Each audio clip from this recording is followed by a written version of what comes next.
एक जंगल में बंटी कबूतर रहा करता था। बंटी कबूतर एक नंबर का नशेड़ी था। वह दिन भर नासा करता और कोई भी काम नहीं किया करता था। बंटी कबूतर के शादी के 5 साल हो गए थे। तभी वह घर पे जाता है।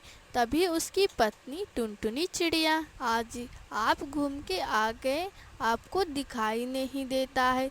घर में दो दो बेटियां पड़ी हैं शादी के लिए, और आप दिन भर दारू पीते हैं और इधर उधर पड़े रहते हैं।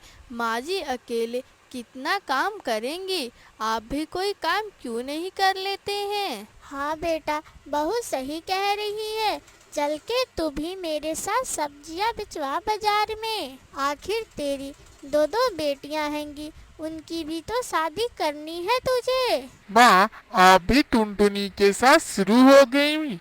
चलो ठीक है, मैं तुम्हारे साथ चलूंगा सब्जी बेचवाने। अब मुझे बहुत तेज भूख लगा है।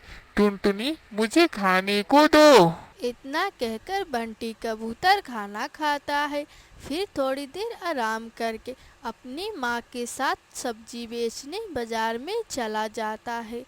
माँ और बेटे दोनों मिलकर सब्जी बेचते हैं। जब सब्जी सारी खत्म हो जाती है, तब बंटी की माँ बंटी से कहती है, बंटी चलो अब हम घर चलते हैं, बहू हमारा इंतजार कर रही होगी। माँ, तुम चलो, मैं अभी अपने दोस्तों से मिलकर आता हूँ। बंटी, रात काफी हो गया है, तुम सुबह मिल लेना अपने दोस्तों से। चलो मेरे साथ। बंटी की माँ बंटी को समझाती है, लेकिन बंटी अपनी माँ की एक भी बात नहीं मानता है और अपने दोस्तों से मिलने चला जाता है।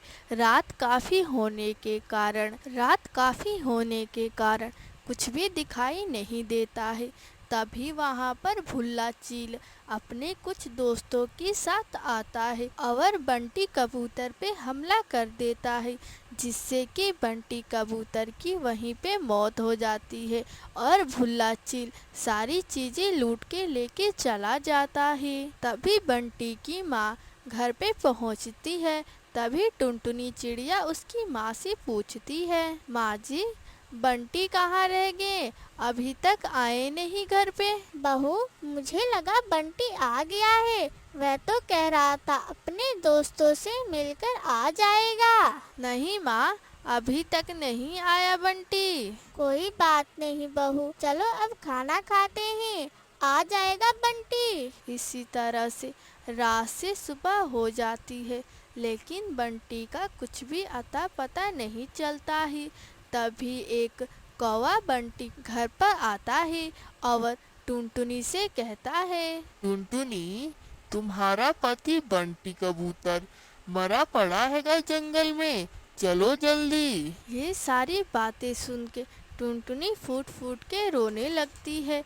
तभी टुनटुनी और बंटी कबूतर की माँ दोनों वहाँ पे जाते हैं, तो देखते हैं बंटी कबूतर मरा पड़ा है और वहाँ पे बहुत सारा भीड़ लगा हुआ था। टुनटुनी और बंटी की माँ फूट फूट के रोते हैं। इसी तरह से दिन गुजर जाता है। तभी बंटी कबूतर की माँ टुनटुनी चिड़िया से कहती है, बहू, बंटी तो अब इस दुनिया में नहीं रहा। तेरे दो दो बेटियां हैं, उनकी भी तो शादी करना है। आखिर कब तक ऐसे तू बैठी रहेगी? चल, हम कोई काम कर लेते हैं। हाँ माँ जी, लेकिन मैं क्या बताऊँ, मुझे कुछ भी समझ में नहीं आ रहा है कि मैं क्या करूँ। टुनटुनी, चल हम दोनों मिलकर खेती कर लेते हैं। माँ जी, खेती के लिए भी तो बीज की ज़रूरत पड़ती है। आखिर हम किस चीज़ का खेती करेंगे और कहाँ से बीज लेकर आएंगे? टुनटुनी, ये ले, ये मेरा कंगन है, इसे ले जाकर बेचकर बीज लेके आ टमाटर का, हम उसी का खेती करेंगे। फिर टुनटुनी चिड़िया कंगन लेके जाकर बेचकर और बीज लेकर आती है। दोनों सास बहू खेतों में जाती हैं और बीज लगा देती हैं। इसी तरह से कुछ महीने गुजर जाते हैं। उनके खेतों के टमाटर काफ़ी अच्छे आए होते हैं, जिसे टुनटुनी चिड़िया बेचकर अपनी बेटी की शादी करती है और खुशी खुशी जंगल में रहने लगते हैं। दोस्तों, अगर आपको मेरी कहानियाँ पसंद आई हो तो प्लीज़ आप लोग मेरे चैनल को लाइक सब्सक्राइब ज़रूर से कीजिए।